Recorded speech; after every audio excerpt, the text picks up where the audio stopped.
السلام علیکم دوستو، میں جمشید علوی. کیا حال ہے؟ طبیعت صحت آپ کی ٹھیک ہے؟ امید ہے آپ خیریت سے ہوں گے.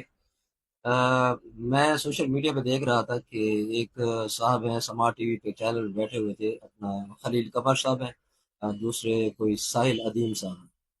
یہ دونوں ایک الیکٹرانک میڈیا پہ بیٹھ کر اور عورت کے کردار کو ڈسکس کر رہے تھے. میرے خیال میں یہ دونوں بہت بڑے جاہل اور مردانہ بیانیہ رکھنے والے دو اشخاص ہیں. اول تو چاہیے تھا کہ یہاں پر کسی عورت کو بٹھاتے تاکہ وہ اپنے مسائل جو ہے وہ بیان کرے، لیکن ان دونوں نے ایک طرح سے ایک مردانہ بیانیہ جو ہے وہ قائم کیا ہوا تھا. اور اس نے عظیم ساحل صاحب نے ایک بات کی ہے جو کافی نامناسب ہے. وہ یہ کہہ رہے تھے کہ 95% جو عورتیں ہیں وہ آپ کی جاہل ہیں.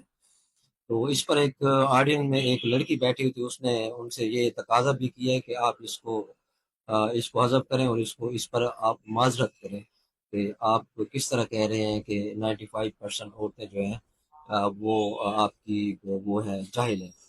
ایکچولی ایسے لوگ جب آپ میڈیا پہ بٹھا دیتے ہیں جن کو تاریخ کا کوئی معلوم نہیں ہوتا اور جس معاشرے میں انہوں نے آنکھ کھولی ہوتی ہے، وہ یہ سمجھ رہے ہوتے ہیں کہ ہم ازل سے ایسے ہی ہو رہا ہے اور اس کو ایسے ہی چلنا ہے.